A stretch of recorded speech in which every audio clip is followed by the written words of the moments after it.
Oi pessoal, hoje a gente vai então para nossa aula de Físico-Química. Na verdade vai ser uma introdução à Físico-Química, né, porque o nosso tempo é um pouco curto e a gente não vai conseguir passar todo o conteúdo, tá? Eu quero começar fazendo uma aula mais dinâmica para vocês mesmos pesquisarem o que é solução no ponto de vista físico-químico, tá?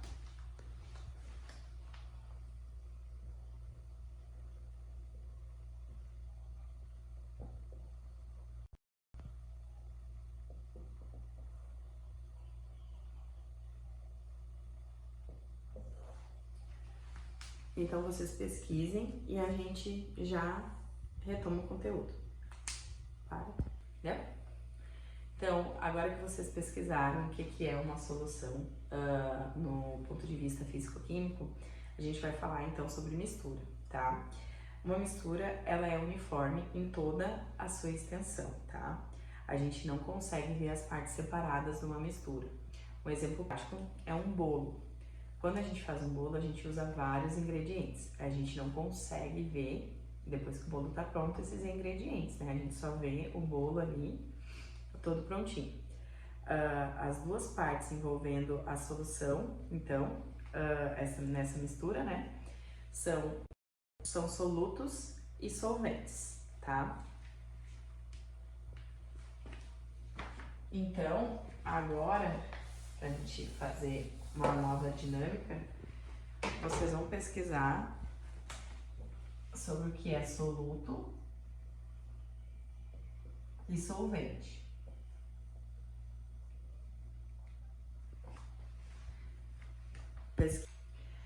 Para dar um exemplo prático sobre o que é soluto e solvente, eu vou mostrar para vocês o sal e a água, que é um exemplo prático que todo mundo vai entender, vai conseguir visualizar. Eu coloquei dentro de um copo de água uma colher de sal. Então a gente vai misturar aqui, dissolver. Vocês vão conseguir ver que a gente não consegue mais ver agora o sal e a água, virou tudo uma coisa só. Virou uma mistura homogênea. E aqui quem é o solvente e quem é o soluto? O solvente é a água e o sal é o soluto.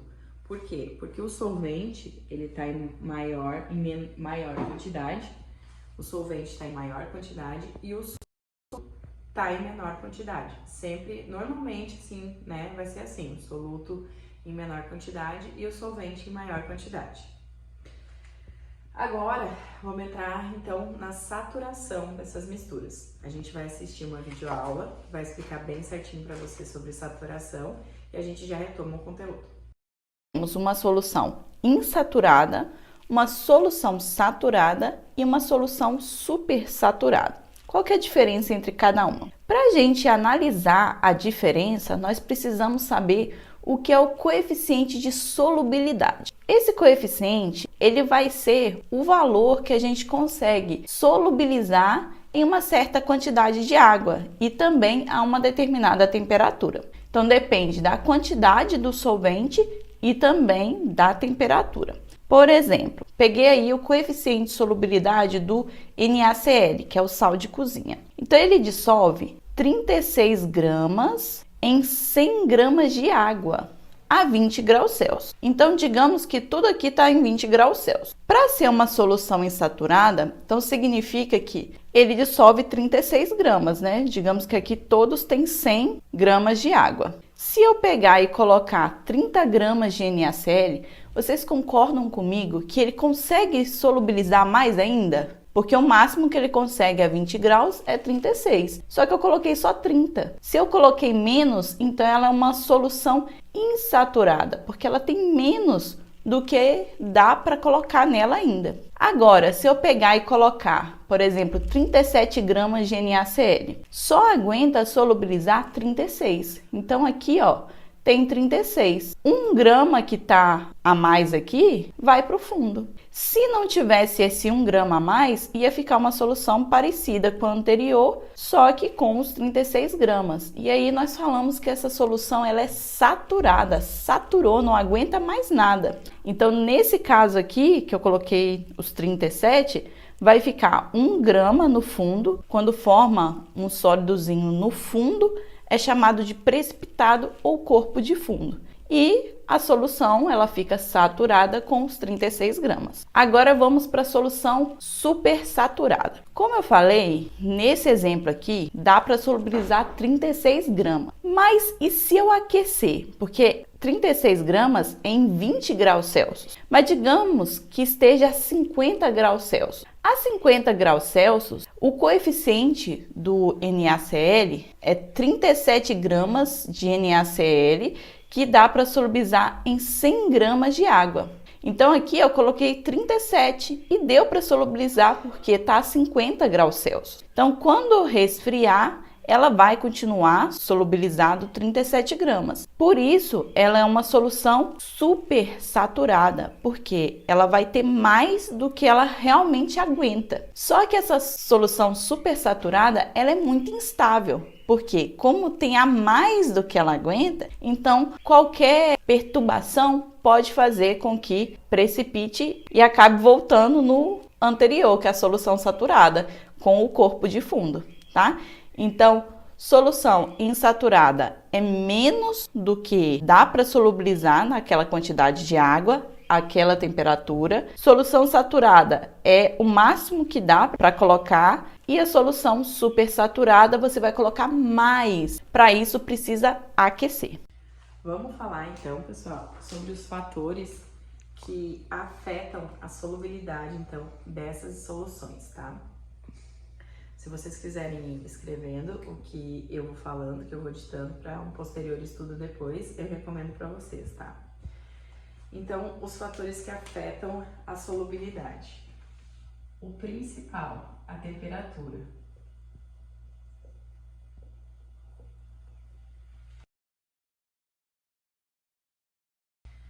Para a maioria dos sólidos, tá? A solubilidade aumenta com o aumento da temperatura. Por exemplo, o gelo aumenta a temperatura, ele vai derretendo, então ele vai se dissolver, né? Porque o gelo nada mais é do que a água em seu estado sólido, né?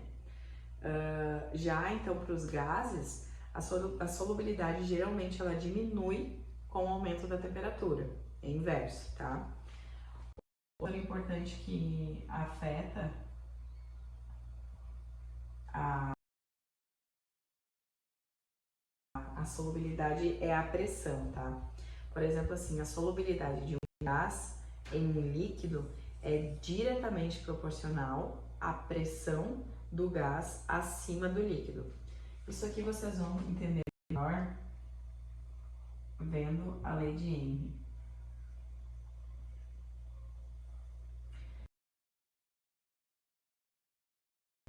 Isso aqui eu quero que vocês façam uma pesquisa, tá? Bem completa sobre a lei de Henry. E essa vai ser uma atividade avaliativa, tá? Mas isso aí vocês vão fazer depois. Então, outro fator importante que afeta a solubilidade é a natureza da solução.